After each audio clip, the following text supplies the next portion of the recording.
Hello everyone, welcome back to my channel. My name is Jordan, for those of you that don't know, and today I'm going to be reviewing Divergent by Veronica Roth. Now, most of you have not thought about this book for like 5 years, so you may be wondering why I'm reviewing it. And that is because I've done a Twitter poll and this was one of the 2 winners, so I decided to do this one because I think I have more to say about it, and you guys wanted me to review it. So because Divergent is so old, I am not going to do my usual non-spoiler and then spoiler discussion. I'm just going to have a spoiler discussion for the whole thing. So if you have not read the book and care about spoilers, first off, like, get on it, but secondly, yeah, sorry, this video isn't for you. This is also the last video in my review, Flash Flood, and it's been great seeing how much you've enjoyed it.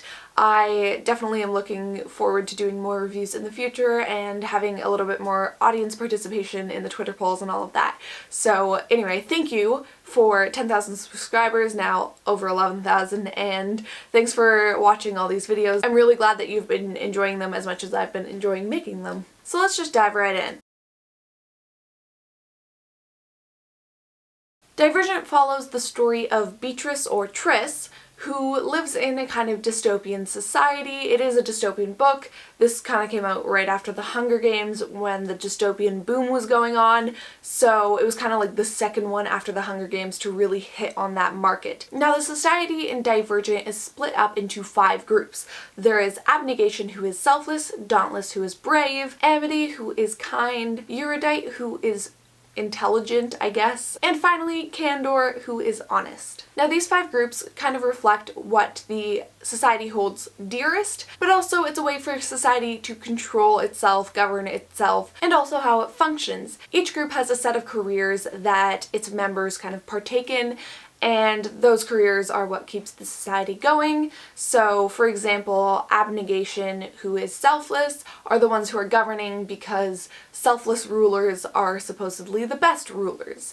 Just as Dauntless, who are brave, are the ones that are guarding the society and enforcing the peace and all of that kind of thing. So the jobs kind of correspond to the trait. Beatrice is born into Abnegation, but after she takes a test, she finds out that she is what they call divergent and kind of fits into multiple categories. She fits into the Abnegation category, she fits into the Erudite category, and she fits into the Dauntless category. Generally, when you take this test, you only fall into one category, and so it's an easy choice as to which group you're going to become a part of. So when the choosing ceremony begins, it should be an easy choice.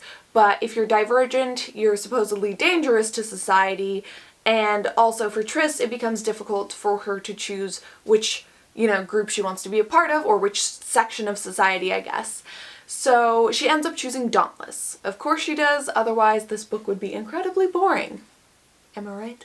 She also has a brother, Caleb, who also chooses to leave home and becomes an erudite, so her parents go from having 2 kids to having no kids, as they'll pretty much never see them again, or if they do, it'll be on very rare occasions. So Beatrice goes to the Dauntless compound. She has to do a test of bravery by first jumping onto a moving train to get there, jumping off the train, and then jumping off a building into a net that is concealed. And she's the first one to do it, which kind of gives her a little bit of status within the Dauntless community. So they find out that to become full members of Dauntless, they have to do a bunch of training, and then there will be a set of tests, and there's this whole ranking system, and basically if they fail out, then they become basically homeless people, they're not a member of any group, and they lead this very sad kind of existence relying on the groups to survive. So none of them want to do that, and so there's a bunch of training sequences. It's pretty intense. Beatrice changes her name to Triss. The trainer who is in charge of them is this guy named Four. She and him kind of start having romancy feelings. Triss isn't great at any of the physical stuff, but she excels at the simulations because she is divergent and she has a degree of control while in the simulations that most normal people don't have. This is why she goes from being kind of lower middle of the pack to being first in her class,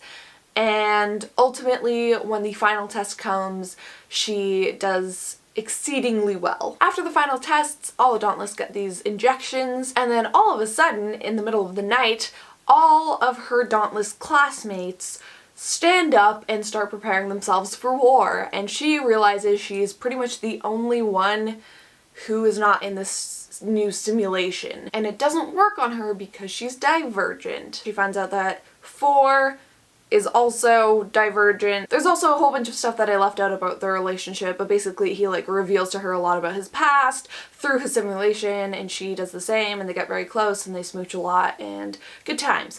But basically, yeah, the army storms Abnegation, and it's kind of a joint effort by the Erudites and the Dauntless. They end up killing a ton of Abnegation, including Triss's mother, who Triss finds out is also divergent, and Triss's father in the fight, as Triss and 4 and Triss's brother all try to shut down the simulation, which they end up doing, but not before a ton of Abnegation are killed, and the Dauntless kind of wake up and realize what they've done. So it's this horrible kind of event, and then basically Triss and her companions head off to an Amity compound. And that is Divergent. So now I'm gonna get into my thoughts on this book. I first read this when I was about 13 or 14, and I really liked it at that time. I was a lot less critical then, but I'm sure even if I read it now, I would still find it entertaining. There's just a lot of things that I've kind of realized in retrospect or on the reread that I did probably 2 years ago that, you know, I definitely cringed at a little bit. Like, the world building in this is not stellar, and by that I mean this world just like doesn't make sense. I think because it's actually fairly well written for what it is, that it kind of tricks you into thinking that the world building is okay, but like when you take a step back, it doesn't make sense. There is no way, with our understanding of humans, that this would happen, because like everyone would have at least some degree of divergence. It wouldn't be like the super rare thing, because literally everyone that I've met can be honest and hold honesty to high esteem, as well as, you know, intelligence and bravery. Like, you can have a multitude of traits, and I don't think that that would be a rare thing, especially because a lot of these things are learned. There are a bunch of other initiates that transfer into Dauntless from another section of society that have grown up in a community that does value either honesty or intelligence and stuff, and they still have a lot of that ingrained in them, which kind of proves in itself that the system isn't 100% right and that it's kind of flawed. Also because to have side characters that are interesting, they need to have at least some degree of divergence in the traits that they have. Like, they all wouldn't be 100% brave over everything else. They would also, some of them would be selfless and whatever. Anyway, my point is, the society doesn't actually make sense, so there is that. And you know, if you're thinking about that when you're reading it, it definitely does put a damper on the read. But as I said, I think that it is an entertaining read, especially for a younger audience, which now I'm kind of getting to a point where I'm a little too old to read YA. So, you know, also keep that in mind. What I will say to the credit of the world building is that I think as far as the locations and the actual world and the way that it's described, it is fairly interesting. Like, I really got a sense of space, and you know, even though the world itself doesn't make sense, I really got a sense of each of these locations and the compounds and stuff. So I will say props to that. The settings were really interesting and well done, and I think really fit the vibe and atmosphere of each of these kind of sectors that we get to see. But now let's move on to the plot. It is at best entertaining and fun, and at worst a bag of cliches. It's kind of both. To me, this book is nice and fun and entertaining if you don't take it too seriously and don't think about it too much. And like I guess that could be said for most things, but I think it's especially true in the case of Divergent. With the plot, I think there are some nice elements as far as the simulations and the kind of dream worlds that are the simulations, and I think that that's an interesting element to the plot. But we knew from the start that she was going to choose Dauntless. When she gets to Dauntless, there's a training montage, and then after that there's the tests. She falls in love, she makes some friends, she gets betrayed, and then ends in a government conspiracy. Like, none of this is all that fresh or new or interesting. It plays out exactly kind of as you'd expect, other than the simulations, which I thought were interesting, but even then, it's just like, it's like kind of like dream sequences. Nothing blew my mind as far as the plot. And I will say that's kind of true even for my like 13, 14-year-old self, but again, my standards were a lot lower then, so I didn't really care. I will say that the plot was a nice vehicle for some of the world building and character moments, but that's about as much credit as I can give it. Other than that, it was just kind of a resounding meh. But now let's move on to the characters. So there's three kind of main friends that Tris has. There's Will, there's Christina, and there's Al. And I think the most interesting one is Al. He's the one who ends up committing suicide over the chasm after he attempts to murder Tris. The chasm is like this big kind of watery hole in the middle of the Divergent compound. And I think it's really interesting to see his character kind of descend into this panic because he knows that he's probably going to end up being factionless, which is the word that I was looking for earlier.